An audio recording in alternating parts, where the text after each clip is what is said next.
Seja bem-vindo à nona parte da série sobre a teoria da razão prática de Joseph Res.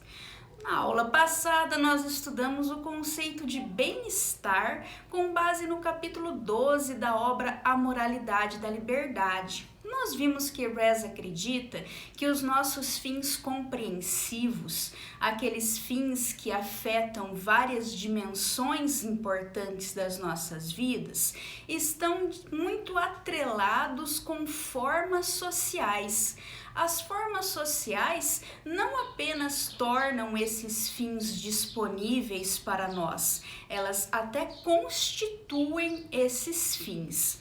Isso é importante porque a partir da aula de hoje nós estudaremos a tese de Res relativa à inseparabilidade entre moralidade e bem-estar.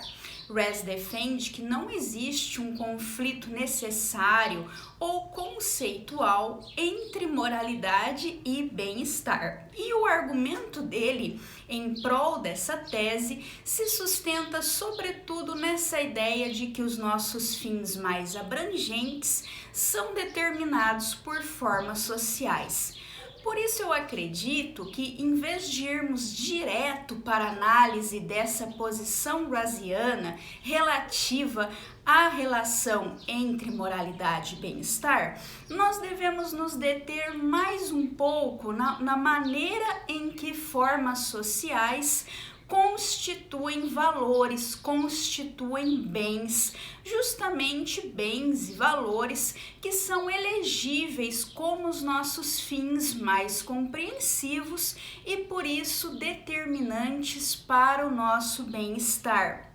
Nós precisamos, então, entender melhor de que maneira uma prática social constitui um bem ou um valor, sem que, ao mesmo tempo, toda prática social seja considerada valiosa, porque nós também vimos que Res não é um convencionalista, ele não está dizendo que práticas sociais, por serem práticas sociais, sempre são de algum valor, ou que práticas sociais não possam até ser moralmente corrompidas. Por isso é preciso que nós tenhamos uma compreensão mais exata do que ele quer dizer quando ele afirma que práticas sociais não apenas tornam bens disponíveis, mas até constituem esses bens. Na verdade, eu acredito que ele tenha desenvolvido melhor essa teoria depois dos anos 80. Na aula passada, nós examinamos o que ele diz sobre isso no texto de 86, que é o próprio livro A Moralidade da Liberdade, e nós também vimos um pouco do que ele diz a respeito desse assunto no artigo Facing Up, a resposta aos críticos de 1989. Acontece que no final dos anos 90, portanto uma década depois, ele apresenta uma posição mais minuciosa, ele explica melhor essa relação entre formas sociais e bens, valores. Por isso, nós daremos uma olhada no início da aula de hoje nesse texto chamado Notas sobre Valor e Objetividade. Aliás, a data de publicação desse texto é um pouco estranha, eu explico por quê. Esse texto aparece como um capítulo do livro Engaging Reason, de 99, que é uma coletânea de trabalhos que Res publica anteriormente a essa data e com alguns capítulos novos escritos para o livro. Eu já disse a vocês que essa é uma prática bastante comum hoje em dia, né? Praticamente todo livro de um filósofo hoje em dia é uma coletânea de artigos que ele publica entre um livro e outro. Enfim, só que o que acontece em específico com esse capítulo chamado Notas sobre Valor e Objetividade é que ele aparece no Engaging Reason como uma republicação, só que seria uma republicação de um capítulo de um livro editado pelo Brian Leiter sobre objetividade e moralidade, e é dito no Engaging Reason que esse livro do Brian Leiter seria publicado também em 99. Então, ele estaria já republicando um capítulo publicado no mesmo ano. Mas aí, se você for ver o livro do Brian Leiter, na verdade é de 2001. Então, apesar desse artigo aparecer no Engaging Reason em 99 como uma republicação, ele é efetivamente publicado no livro do Brian Leiter em 2001. Então, eu acredito que ele tenha enviado o texto para o Leiter antes, né? E aí o livro do Leiter deve ter atrasado, demorou bem mais do que o esperado para sair e por isso o capítulo acabou aparecendo primeiramente no livro do próprio Ress mesmo. Mas já que conta no Engaging Reason como republicação, e ele provavelmente então já tinha enviado antes para o livro do Leiter, vamos considerar, meio que estranhamente, essa primeira publicação como sendo em 2001. Não sei o que vocês acham mais sensato fazer num caso assim, é só um detalhe para a ciência de vocês também. É claro que não afeta o uso que nós faremos do conteúdo desse artigo. Bom, esse artigo então trata de diferentes tipos de bens que têm relações distintas com formas sociais. O primeiro tipo de bem analisado é o conceito de bem local, que é justamente a forma de bem mais dependente das formas sociais, que tem uma relação mais próxima, mais necessária com formas sociais. Aqui o Ress está pensando em coisas como regras de boas maneiras, que são boas justamente porque permitem que nós tenhamos uma vida mais tranquila, nós tenhamos mais aceitação social, permitem que nós evitemos conflitos. Então, as regras de boa maneira, elas são ancoradas em um bem, né? Elas refletem um bem universal, um bem abstrato. Para Ress, isso sempre tem que ser o caso. Então, isso já explica por que ele não é nem nesse tipo de bem um convencionalista. Para ele, as convenções só têm valor se elas podem ser explicadas ou justificadas a partir do alcance de um bem abstrato e universal.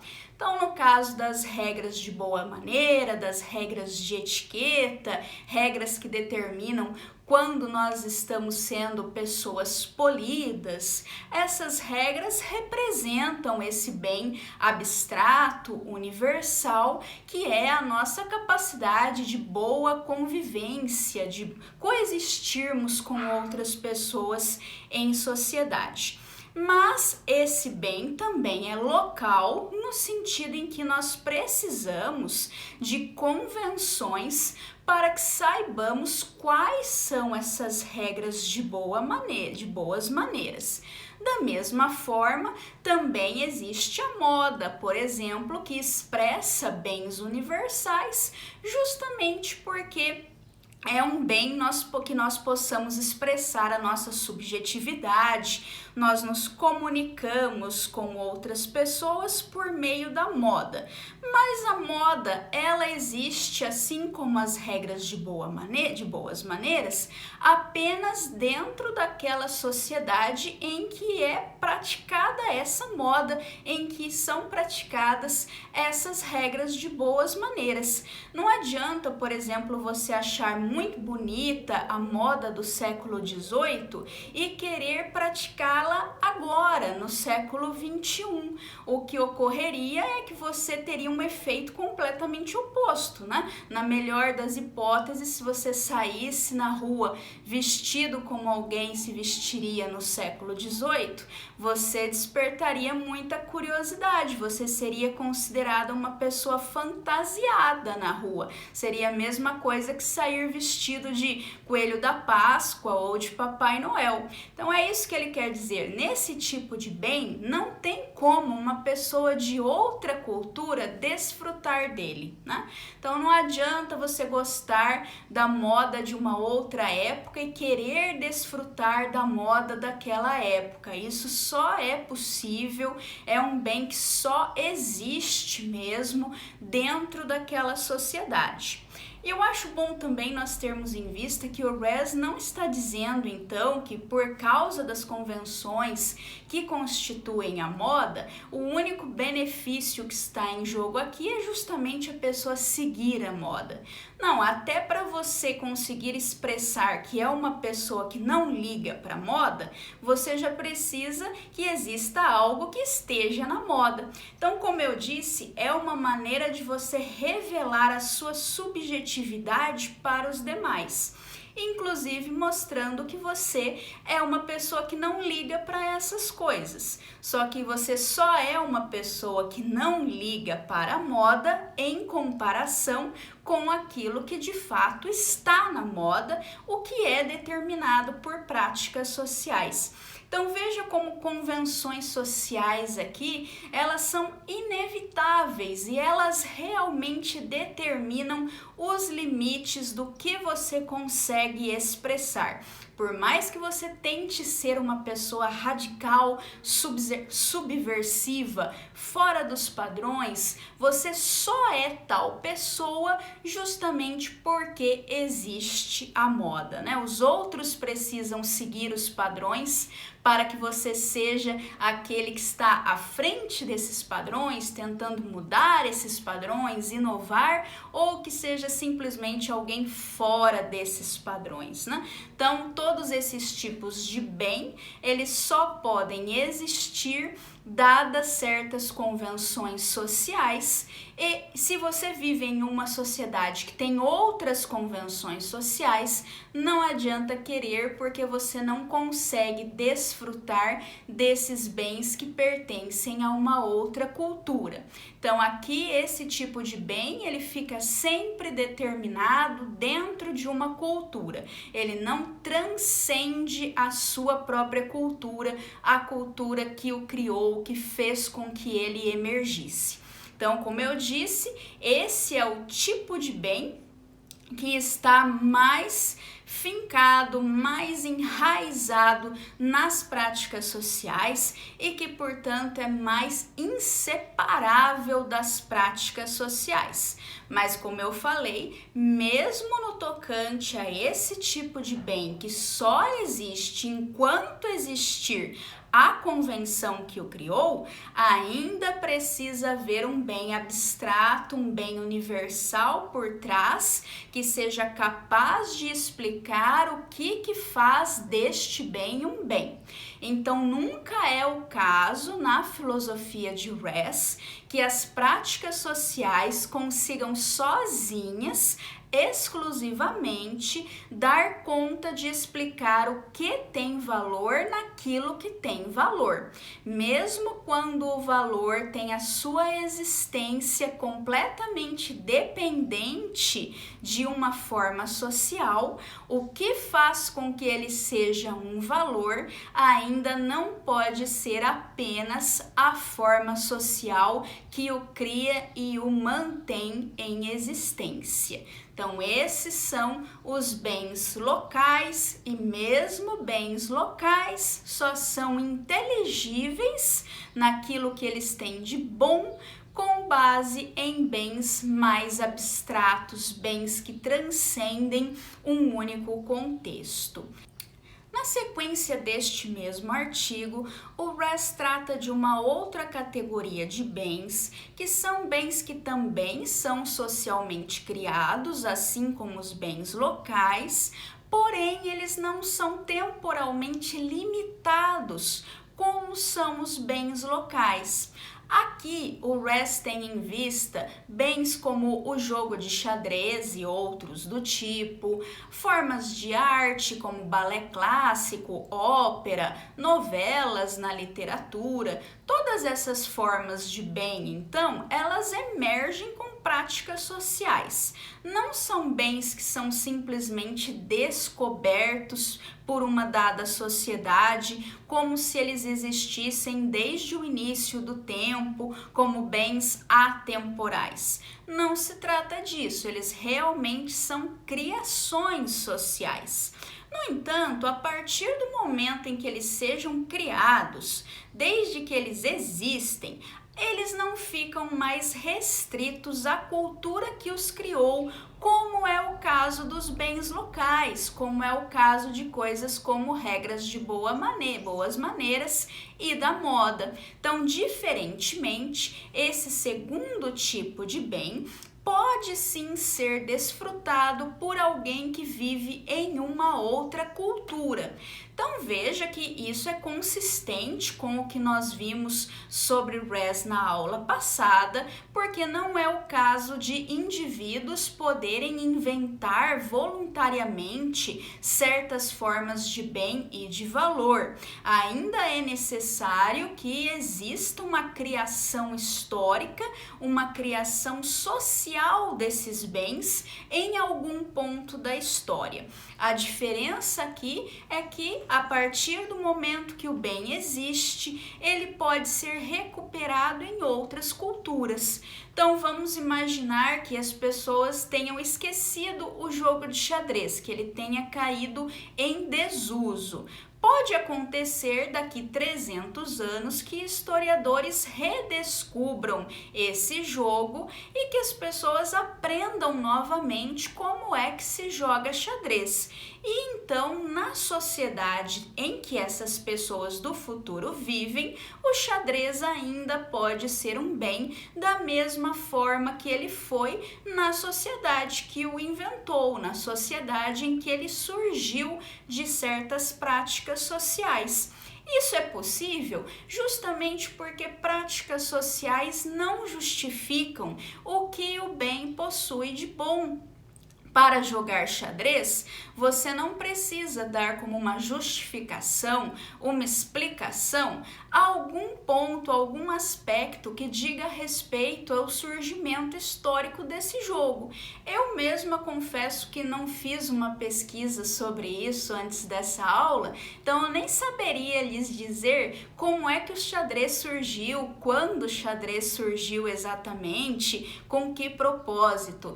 Mas eu não preciso também dessas informações para que eu possa querer jogar xadrez, para que seja inteligível, porque o xadrez é um bem para mim. Ainda, para justificar movimentos que são feitos dentro do jogo de xadrez, para justificar as regras do jogo de xadrez, da mesma forma, eu também não preciso saber quais as formas sociais que deram origem ao xadrez.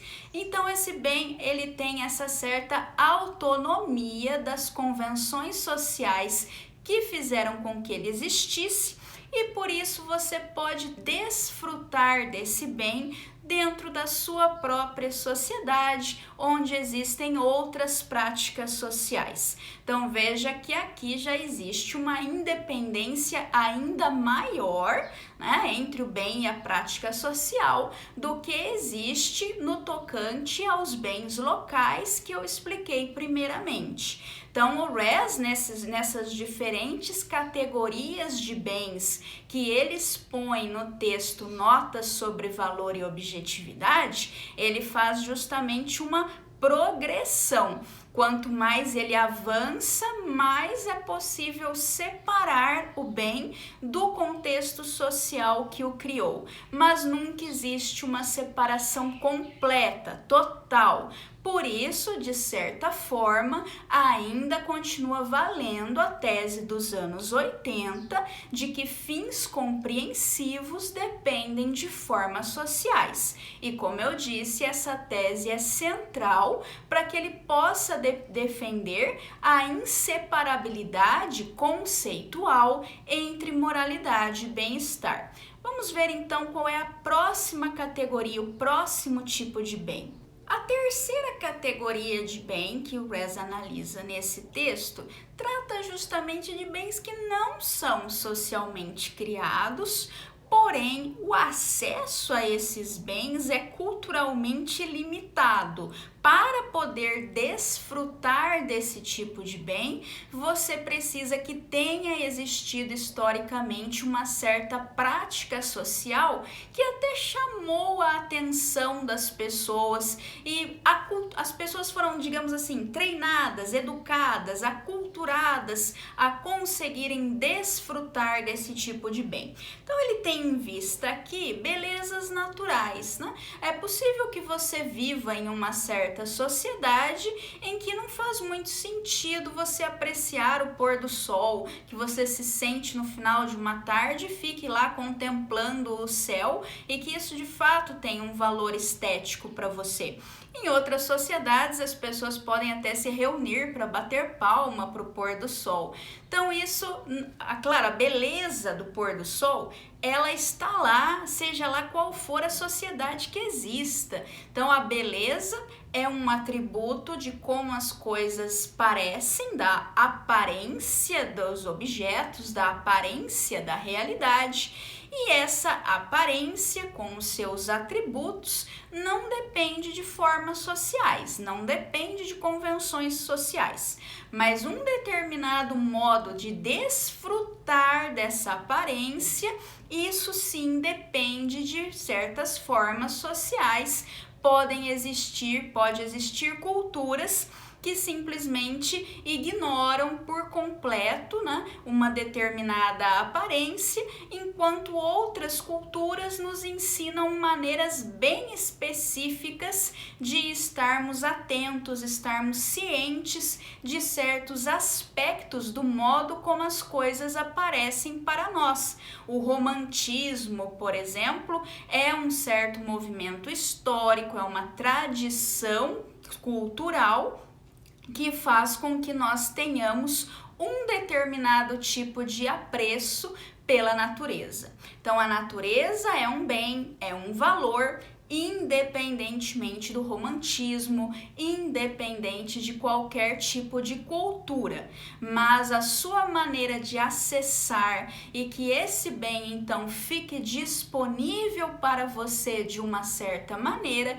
isso sim depende da cultura, depende de práticas sociais. Então esse é o terceiro tipo de bem que o Res analisa no artigo Notas sobre Valor e Objetividade, e é um bem que tem ainda mais independência de práticas sociais. Inclusive porque depois que um determinado momento da história da humanidade faz surgir uma certa maneira de apreciarmos a natureza, mesmo que nós vivamos em outros momentos históricos, em outras sociedades, nós ainda conseguimos resgatar essa forma de apreciação da natureza que surgiu em uma cultura diferente da nossa. Então aqui a autonomia do bem com respeito às convenções sociais é ainda maior do que no caso daqueles bens que são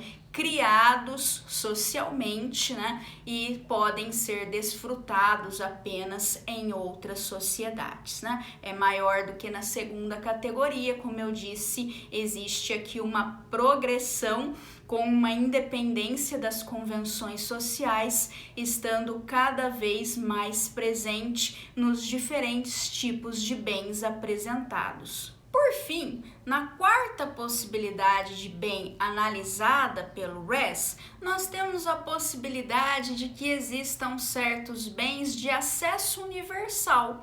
Quer dizer, aqui sim, pela primeira vez, pelo meu conhecimento, ele apresenta a possibilidade de que um bem não seja nem sequer constituído por práticas sociais. Aqui ele tem em vista justamente a possibilidade de normas de conduta universais, normas que nós poderíamos então até acessar, essas normas estariam até disponíveis para nós de uma maneira universal. Então elas não existem por causa de uma certa cultura, tá? Existe essa possibilidade, então, no Res, né? Uma possibilidade que pelo menos não era clara, a meu ver, nos anos 80, mas que ele está abraçando aqui no final dos anos 90, a possibilidade de normas universais, normas que não são a criação de formas sociais e que, inclusive, podem até mesmo ser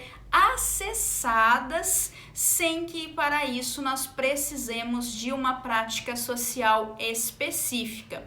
Um exemplo que ele cita é como seria errado se nós assassinássemos uma pessoa inocente. Então ele discute que nós não precisamos ter o conceito de assassinato, uma pessoa não precisa dominar o conceito de assassinato, o conceito de pessoa e o conceito de inocente para que o ato correspondente ao assassinato de um inocente seja algo errado para ela e algo que inclusive ela consegue acessar como um mal. Ela consegue então fazer essa avaliação de que o ato correspondente não é bom, de que esse ato viola um valor, mesmo que ela não tenha conceitos específicos de uma dada cultura.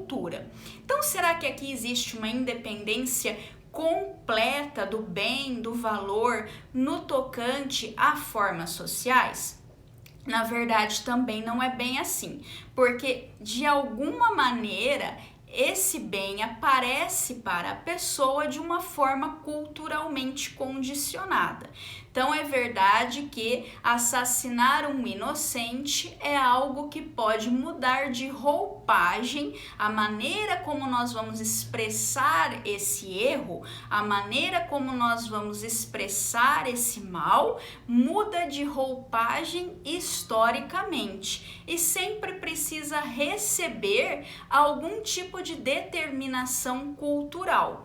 Mas essa determinação cultural, então, ela não é determinante para que o indivíduo consiga acessar a norma.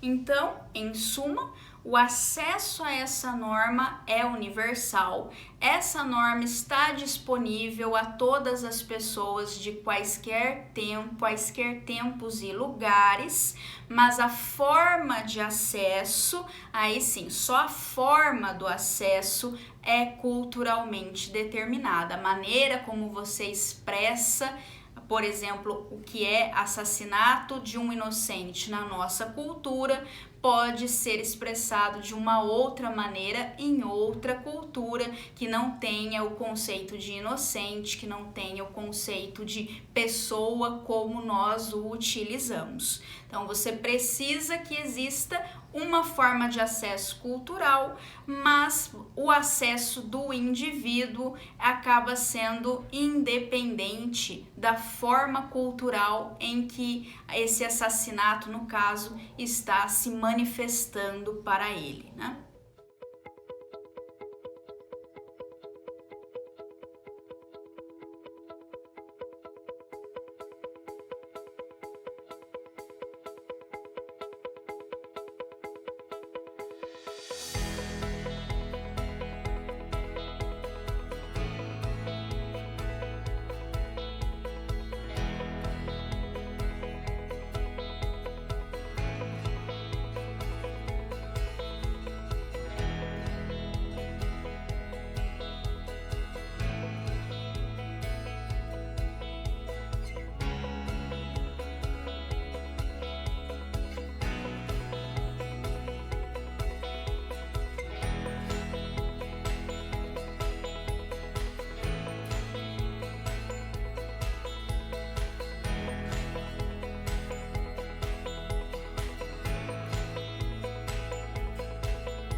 nós já temos um entendimento, eu espero, um pouco melhor, um pouco mais claro do que o Res entende por uma relação entre formas sociais e valores, nós podemos passar a sua tese da inseparabilidade entre moralidade e bem-estar. Como eu disse, essa tese da dependência dos valores sobre formas sociais será importante para que nós compreendamos por que o Res acredita que a moralidade e o bem-estar não são necessariamente antagonistas. O antagonismo não está nos próprios conceitos. E ele apresenta que é uma visão muito comum entre nós, tanto na moralidade popular ou nas opiniões populares sobre a moralidade, quanto nas opiniões filosóficas, que nós consideremos que é natural para o ser humano proteger o seu interesse, é natural para o ser humano ser prudente, cuidar do seu próprio bem-estar. Já a moralidade é mais problemática. Nós temos um problema filosófico até sobre qual é a nossa motivação para sermos morais. Então, o bem-estar, o interesse próprio, não despertariam problemas motivacionais. Já a moralidade, sim, apareceria justamente como uma restrição do que nós podemos fazer em busca do nosso bem-estar, do nosso interesse próprio, e por isso mesmo a moralidade seria problemática, por isso mesmo não haveria o mesmo tipo de motivação natural, né? O mesmo tipo de motivação acima de qualquer dúvida, de qualquer suspeita, para que nós fizéssemos aquilo que é moralmente correto.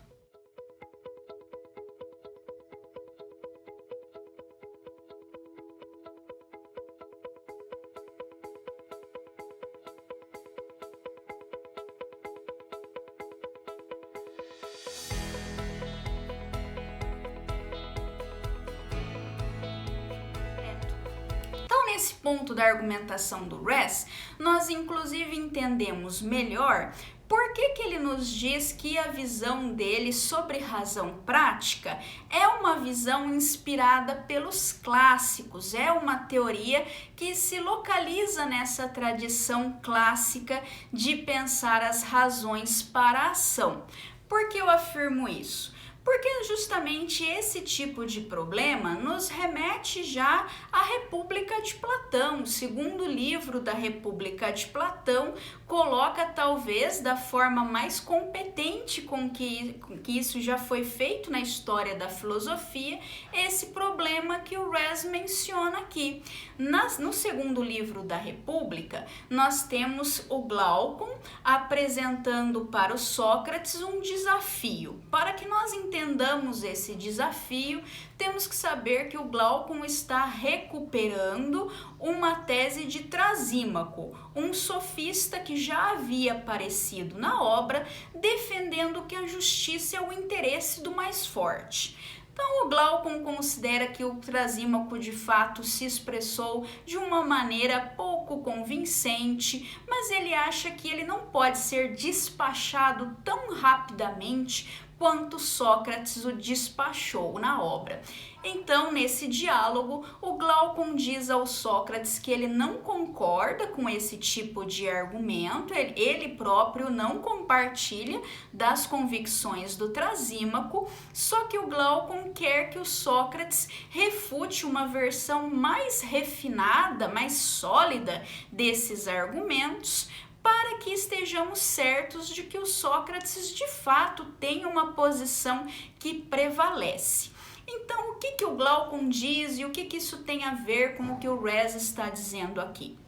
O Glaucon afirma justamente que a justiça nos interessa apenas em termos instrumentais, ou seja, ela não tem um valor intrínseco. Em outras palavras, então, quando nós fazemos aquilo que é moralmente requerido de nós, nós fazemos apenas porque não temos escolha, porque somos obrigados a isso. Significa justamente que nós naturalmente queremos aquilo que nos traz vantagens, benefícios pessoais, mas a justiça nós não queremos. A justiça nós apenas engolimos porque temos que engolir. Então ele começa já dizendo que o maior de todos os bens para um ser humano seria justamente fazer aquilo que ele bem entende, né? Procurar a sua vantagem sem qualquer restrição e não precisar temer qualquer tipo de retaliação, qualquer tipo de punição por isso. Esse seria o melhor dos mundos possíveis. Todo ser humano sonharia com isso.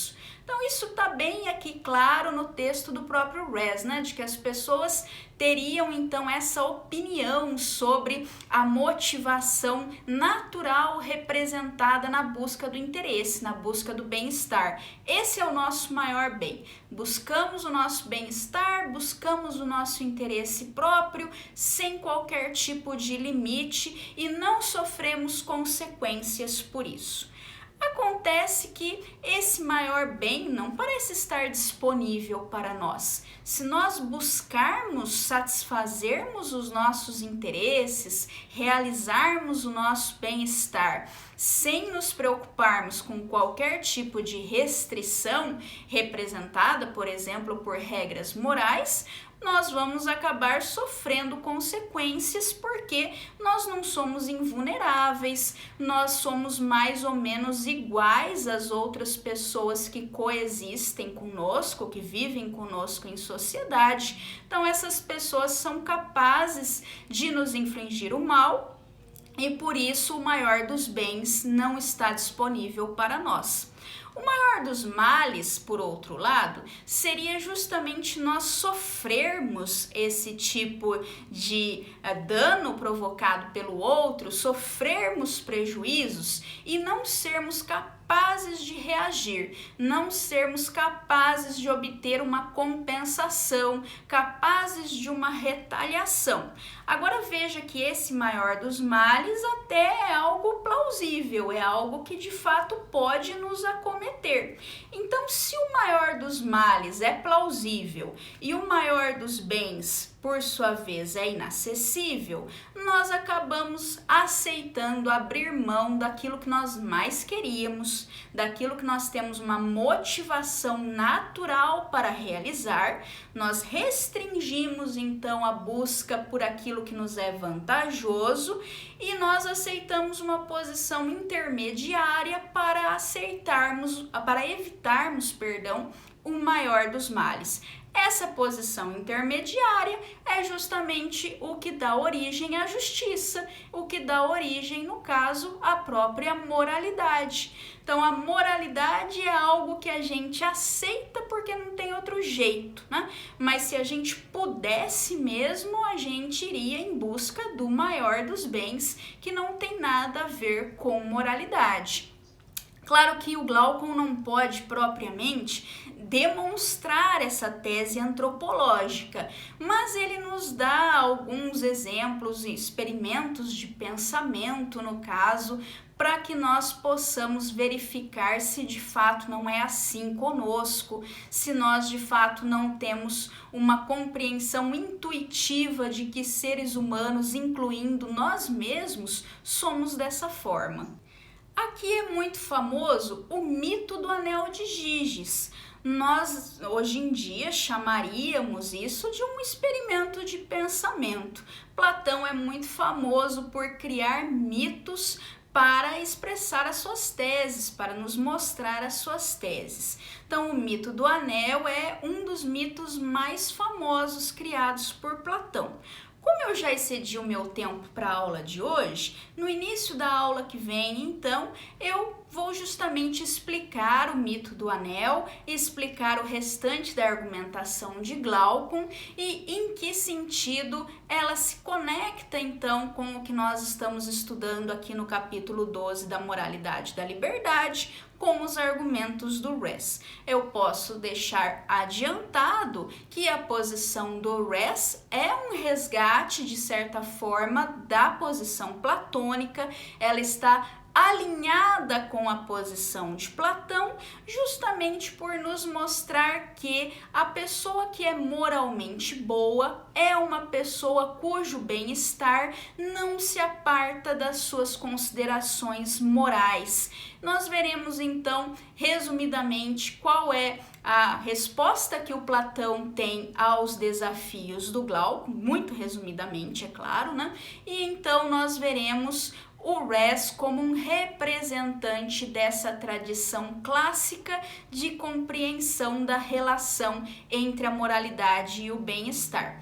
Eu tomaria muito tempo de vocês ainda se fosse explicar isso ainda hoje, então nós começamos a nossa próxima aula por essa explicação. Concluímos, eu espero, o capítulo 12 para então podermos adentrar o capítulo 13, que é o capítulo sobre incomensurabilidade. Até a próxima, então. Obrigada por terem assistido mais esta aula.